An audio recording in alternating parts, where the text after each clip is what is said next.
Welcome everybody back to another episode of Come Back Stronger, where we are all about comeback stories. And today we are doing the second show of a two-part segment for Magie Cook, who has been our amazing guest. And Dana, would you please catch everybody up in case they missed the first show? Yeah. Tell them what we're talking about here, and what Magie is all about. Yeah, we love Magie. She came to Facing Brooks through her incredible story, and we couldn't wait to bring her to you all. We saw in the first segment about Magie, about her childhood and how she grew up in an orphanage in Mexico, and she had to literally carve out a home in a cave, kill her own food, yes, just so she and her siblings could eat. But she didn't let that stop her. She didn't look at that as her circumstances that couldn't be changed. She went on to become an expert basketball player. She was able to come to the United States on a basketball scholarship and get a college education. So she is incredible. Well, and then she, after getting a basketball scholarship, she ended up creating a salsa company. And this is the story that we're going to hear, the end of the story now. Yeah. She ended up creating a salsa company where she made the salsa, the kind that you dip your chips into. And she built that company to the point where she sold it to Campbell's Soup for $231 million. Yes. And like most people who have a great comeback story, she didn't stop there. She used what she has to help other people. Yes, so, and that is also probably the most powerful thing about her, is that she goes, despite the fact that she has sold a company for $231 million, never has to work another day in her life, she still goes hard every single day, bringing her story to people to help them overcome the challenges that they face. So we're talking about a really amazing person. We can't wait to get to the next section, so we're going to go to a commercial break, and we'll see you in just 1 minute. We're giving you a game plan on how you can take back control of your life to not just get back to where you were before you started, but also to come back stronger. This is a tragedy in your life, it's an accident, or it's a loss that you never expected to suffer. But every tragedy carries with it the seed of an equal opportunity. And so our job is to guide our clients to take advantage of that opportunity. And that is the most fulfilling thing that I do in my job. When I give my client that settlement check at the end of the day, if they can walk out of there feeling like they are the hero of their own story and they're proud of themselves because they did what I asked them to do, they took my guidance and they ended up with seeing that light at the end of the tunnel and actually reaching that light, that's what it's all about. Welcome back, everybody. We are just about to see the next segment of the interview with Magie Cook. Carrie, take us away. Okay, Magie, so here's the number one question. How does a girl go from being a college athlete to making salsa and making a huge company out of it? Like, I know some of your friends told you to enter a contest, right? Mm-hmm. Yes. So tell me about that. So being in college, I started making this pico de gallo in the dorms. Pico de gallo fresh salsa. Yeah. And my friends loved it so much that I made it a lot, and then they told my teachers about it, so I would bring it to class, and they just ate it up. Mm-hmm. And so it was a thing. When I was homeless and in the streets, and then I got a place to stay, it was only about four weeks into staying in the dorms that I got a call from one of my friends, and they said they'd enter me into the salsa contest. They did it for you? Yes, for the state. I almost didn't go. Yeah. But I went. I imagine you'd be like nervous and awkward about it, right? I was, And so I showed up, and all these contestants showed up. The event went on, and I beat everybody. I won by unanimous vote. Yay! People were coming to my little table, and they were like, "Oh my gosh, this is so good. Where do you sell it? Can where do we buy it?" And I had no idea what even to say, because I didn't even know that you could do that. Uh-huh. There was a man in the place that was looking at me, and you notice someone that they're looking at you so intensely that you can feel their energy, mm-hmm. and he stayed there. When my table died down and all the music and everything, he came over, and he said to me, "I can see that you have a great product. I can see that you have a passion for it. I'm going to do something for you." He said, "As long as someday you pay it forward." Really? How cool is that? He took his wallet. He was dressed in a suit. Uh-huh. He took out his wallet and he pulled all the money that he had there. It was $800. 2004. This was in 2004, and he gave me $800. Wow. And that's how I started the business. That is a heck of a pay it forward. Yes. Yeah. Wow. Yes. And so you took the $800 and started buying fresh products. The first thing I bought was a little chopper. Uh-huh. That I didn't have to chop everything by hand. Yeah. That I could make it quicker. And then the rest of the money was spent on buying little plastic containers and buying a full-page label, white paper label that I could print a little logo And that you designed your own logo. So I had to do everything myself because I didn't even take a business. I took one business class in college and that's it. Wow. And so I didn't know anything. So I was really Googling and how to do all this stuff and learning everything about it. And so, I cut the little things and I would sell the container for $5 and I would make it by the gallon. And you also got like your own truck driver's license. Yeah, you could I did. like physically drive your own truck around Yes. with your salsa to sell it to places. Yes. That's incredible. That was a little later on because when I started, it was really lower amounts and I had to sell it by the $5 container, so I had to reinvest it. So I started getting like a bunch of $1 bills and $5 bills, and I was like, I'm a millionaire, yes, I've made it. And so, that's how it grew. It was just reinvesting it with what I had. Yeah. And I remember that because I won the market, I got a spot to place the product there, and people loved it. It was just selling. And then I found another 2 mom and pop stores to sell it to, and then I decided, I need to figure out how to take this bigger. Right. But I made sure that and it was really a disruptive product because back then there was no such thing as fresh salsa, and you have to think about when you have a cooked product. It can be in the shelf for 1 to 8 years. Wow. This thing was 15 days. Oh, yeah, because it's fresh. You had to eat it quick. So how do you do that? How do you... You had to figure all that out on your own. Did you have a mentor or anybody helping you along the way? No. So let me ask you this. If I asked you, I've seen that you've said several times that you are your own hero. And I asked you earlier if you could name somebody else, and you still said no. So why do you say that you're your own hero and you can't really kind of identify anybody else? I really feel that it's good to have people to look up to and to feel inspiration from them, but you get to create your life. You get to create your future. You have the power. Even though if you don't have the external resources, all the greatest resources that you have are within you. Yeah. That's your hero. Yeah. You have to be the hero of your own comeback story. Right. Exactly. That's very inspirational. And we all have the strength inside of us to do it if we focus on that positivity and that strength. Where were your caregivers throughout this process of your company becoming successful? Because obviously you built it by yourself into becoming an extremely successful company that you ultimately sold to Campbell's. So where were your mother and father, your caregivers throughout this? So I came out to my caregivers as gay, and they banned me from ever coming back to the orphanage. How old were you when that happened? I was 21, 22. So you were an adult. Okay. And so really the success... They banned you because religious reasons or just personal reasons? For being gay. They didn't want me to go back and make other kids gay. Oh my gosh, like it's contagious. Yes. So that obviously led to a very large rift in your relationship with them, I assume. Well, the relationship was already... What hurt me the most wasn't my relationship with them. It was the relationship that I had with all those kids growing up. We were so close because we just had each other. Yeah. That was the hard part. It was so hard. Are you still in touch with those kids now? Yes. That's awesome. Yes. That's awesome.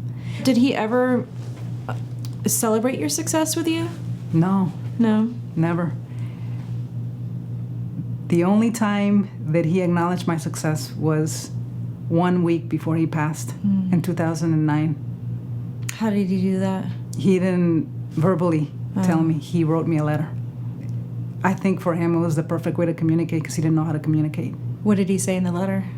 In a nutshell, he said he was so proud of me, that I was from the old school. that people are willing to labor to be a success, and that he wished that I could have babies one day to carry on my legacy. Yeah. But he, at the very end of the letter, says, "I'm so proud of you, Papi." How did that make you feel? I wept Yeah. because I grew up all this time trying to seek approval from him. Right. Like And most I couldn't kids get do. it because Yeah. there was just so many other kids, and he was trying to avoid that, which I didn't understand, giving us attention. And I always felt like I needed to show him, like, I'm going to prove you that I'm not going to go to jail and prison and die with AIDS. I'm going to prove you wrong. That was my fire back then. Do you think you're still doing that? No, because No. when he passed, I was like, who am I going to prove wrong now? Now you're just doing it for yourself. Right, now I discovered that I needed to rediscover my why I'm doing what I'm doing. And that's when I discovered that salsa was just a stepping stone to something greater that I'm supposed to be doing in life. And I want to talk about that when we come back next. Sounds great. Awesome. Wow. Every time I see her, every time I hear her talk, it just is so inspiring. Yep. I mean, what was your best takeaway from that segment, Dana? I think a lot of people can relate to Maggie's desire to show somebody who doubted her that they are wrong. I think that's the motivation a lot of people have, and that will carry you up to a certain point in life. There's nothing wrong with that, but she is, I love being on this path of self-actualization with her, Yeah. because this is what people do. They Yeah. start going, okay, is that going to be my continued motivation? And I struggle with that because Yeah. a lot of people told me I couldn't do things, and I was, well, I'll show you. Well, what happens once you achieve them? Then Yeah. what's your motivation? And so she started looking at what is my why now. I Yeah, like that. it had to change. It had to change. She used the fuel from the fire from the haters Yeah. to motivate her, but now she had to shift to a more, now she's giving back. Yeah. So it's fascinating. Well, we are going to be, we're going to see you in about just one more minute for the final segment of Magie Cook, and you're going to really enjoy this next segment. I can't wait. When you come into my firm, you see a lot of faces that look like yours. You see a lot of people that had the same problem before they got to work. You know, a lot of people who left kids with mismatched shoes and a lunch bag, you screaming, just because you had an appointment you had to make. We get you. We get you. You have to go to a lawyer that will understand your story as a woman. Because women have different stories than men do, and that's just a fact of life. And if you're a woman that's been injured, either through a slip and fall or a trip and fall in an auto accident, you have to go to a lawyer that's going to understand what your daily existence was like before, what it's like now, what the injury means to your entire family, and what you need to do to come back and be where you were before, and even come back and be stronger than where you were before. They just need to have the courage to pick up the phone, because we are going to take the burden of this accident or you being hurt off of your shoulders. We're going to put it on our shoulders, so you don't have to worry about it. Exactly. You can worry about everything else in your life, but not this accident. We're going to worry about that for you. Welcome back to Facing Brooks Come Back Stronger, and we are continuing on with the Magie Cook series, and we are at the final segment. We're down to the final stretch, so just stay with us. Good. Stay with us, because Magie Cook is coming at you. So my question for you next is, with respect to your salsa company, how much of that do you think was just sheer luck? And how much of that was your own kind of perseverance and your own dedication and focus and intensity? Well, I have to say that both, because by persevering, you create your own luck. You create your own opportunities.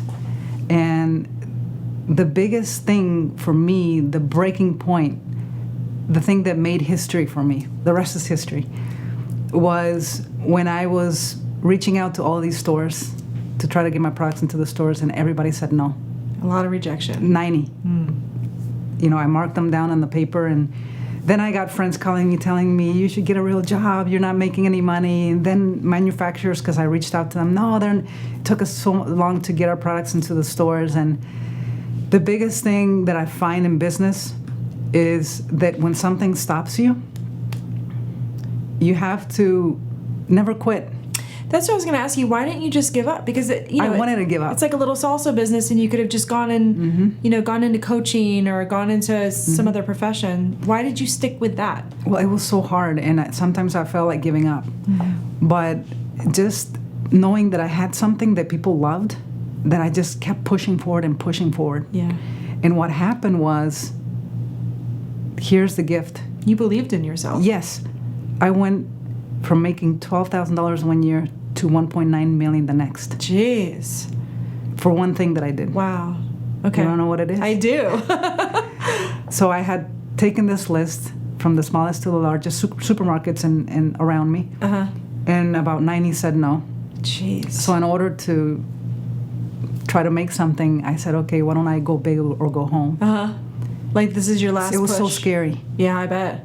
It was scary enough picking up the phone and making cold calls for the first time saying, hey, my name is Maria Magdalena de la Cruz Garcia, and I have an awesome pico de gallo salsa.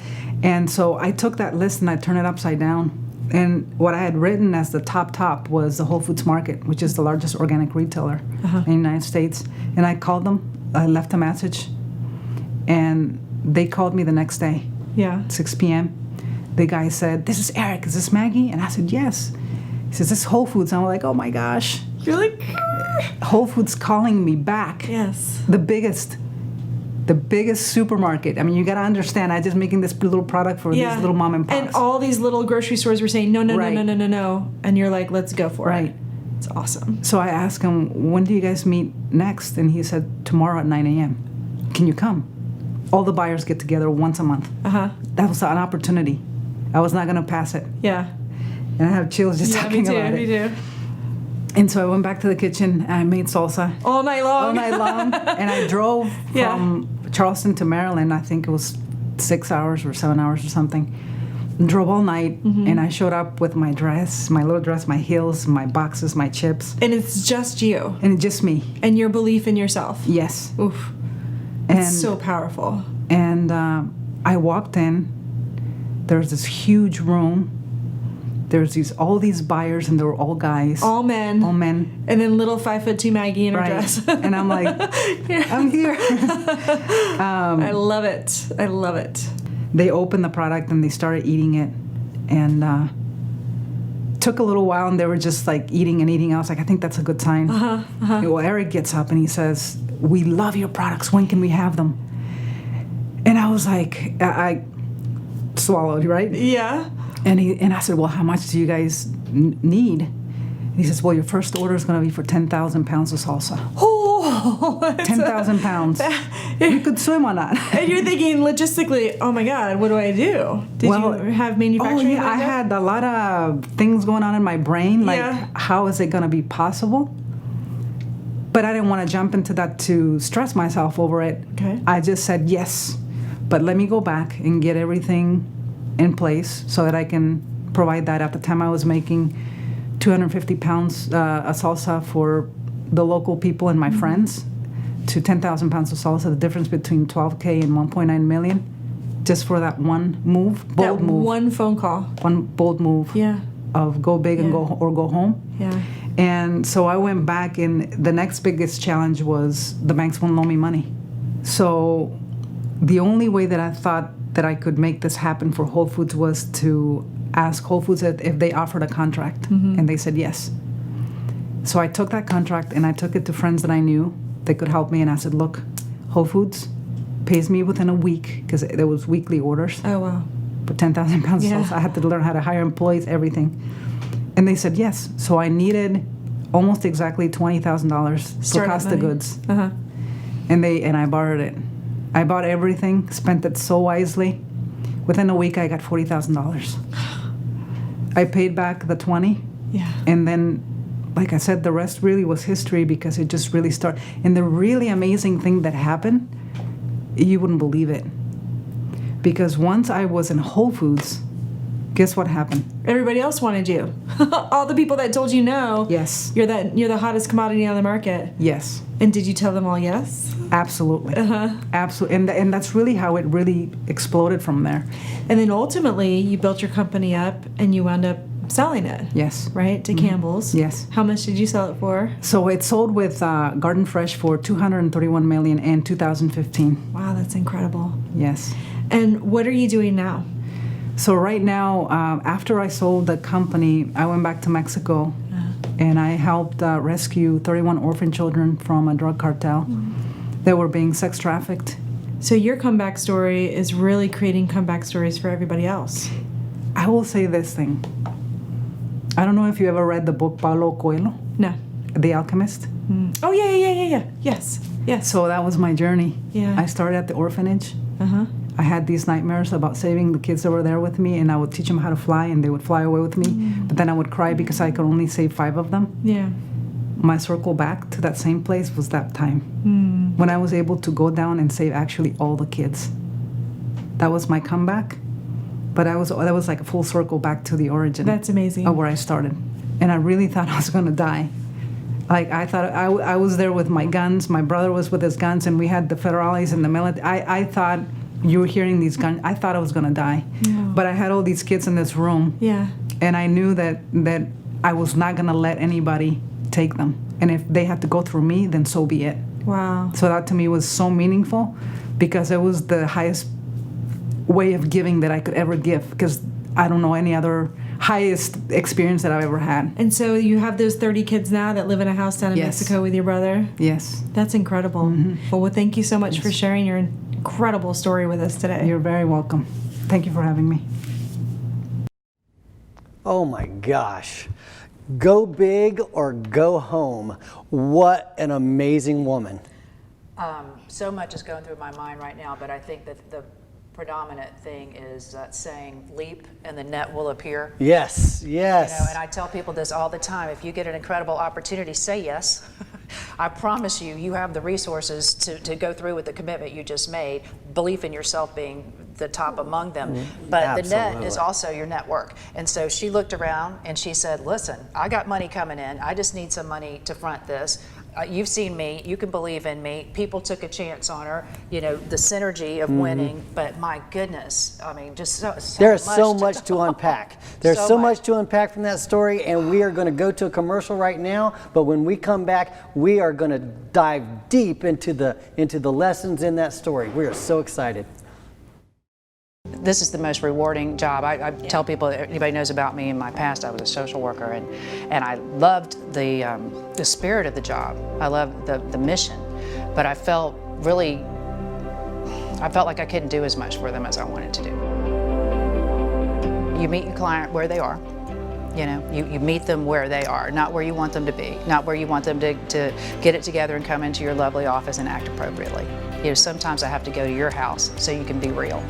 So you can show me, so you can break down. I don't mind doing that. That's part of the process. But the more I can do that, the more you do feel better. And like you can be somebody who can go into any office at any time and maintain your composure, because you were able to be as vulnerable as you needed to be with somebody that you needed to trust to get you through this. And once I do that and I get them on the other side of it, it finally occurs to them, and it's like a light bulb goes off. It finally occurs to them that Dana didn't do this. I did this. I got myself here. Welcome back to Facing Brooks Come Back Stronger. And for those of you just joining us, we just witnessed an interview with Magie Cook, who lived in an orphanage in Mexico, killing her own food with a knife, carving her home out of a cave with that same knife, who eventually created a salsa company that she sold for $231 million. Yeah. And there are so many takeaways from the story. I don't even know where to start. What was your biggest takeaway, Dana? The biggest takeaway for me was the end. Just the fact that she had reached this pinnacle of success that so many of us can only really dream about, and wasn't done.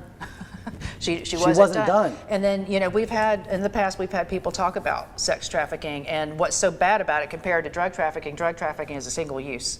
You can get a lot of mileage out of abusing a woman and a child over and over and over again. So the urgency to address that is so pronounced, and she got right in there, and she didn't just, you know, she put her life on the line. Yeah. She was willing to die for these children. Yeah. And then she didn't stop there. She created a home for them where they could be safe and they could have the Absolutely. things that she This is a woman that she is so successful. She could sleep all day, every day. She could be on the beach drinking margaritas every single day. But instead, she goes hard every day like her life depends on it for these children. She is so amazing. So one of the other takeaways that I just want to bring up is the first thing that started her off on this amazing journey was that she showed up. She said that. I showed up. Yeah, she showed up to the competition. She almost didn't go to this salsa making competition, but she showed up, and that was a critical moment in her life. And that's what a lesson we can all take away, because there are always things that are challenging. There are always things that are risky, things that we don't know if we're capable of doing. But sometimes if we just show up. Take the chance, take the shot.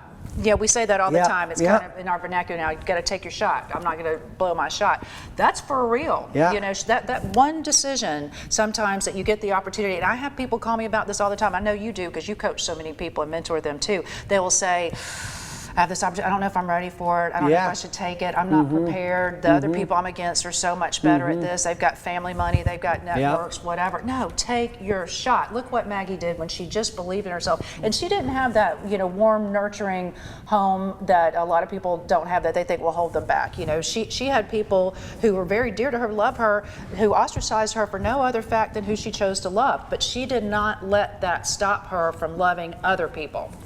What she did instead of letting those people, the haters basically, stop her, she used that as fuel for her fire. Yeah. And she made that her purpose in becoming successful, because she said, I'm going to show them that I am worth more than they think I am. Yeah. And that was huge. And then ultimately, when she did become successful, she said she had to change her why, because it's no longer about showing them.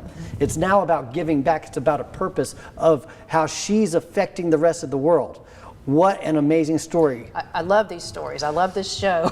We love the ability to bring you these stories, and I hope if you know Come Back Stronger stories, that you'll share them with us, and we can feature those people and bring that joy to everyone else. Reach out to us. We are on Facebook, Facek Brooks Come Back Stronger page, the Facek Brooks Facebook page, and we would love to hear from you and hear your feedback on the Magie Cook story. And if you've missed any of our shows, you can catch them on our YouTube channel. Yes.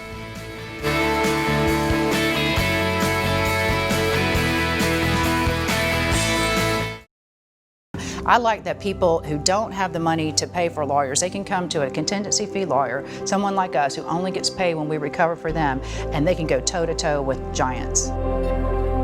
You are actually just coming to us, not paying us anything, and if we're successful in getting you money, we get paid. And the more money we get for you, the more money we get. So our interests are totally aligned. And it's a wonderful system, because otherwise, how many people can afford to go hire a lawyer by the hour just so they can have their day in court? Right. That would be almost no one. That would mean justice is only available in America to rich people otherwise. But the contingency fee agreement allows everybody to go in on equal footing. It levels the playing field. But to me, it's saying we're equal, okay? Just because you have all those resources behind you doesn't mean I have to take whatever you give me. I've got a lawyer that I can afford who can stand up to you on the same playing field, equal ground in front of a judge, and I will get treated the same way those big corporations will be treated.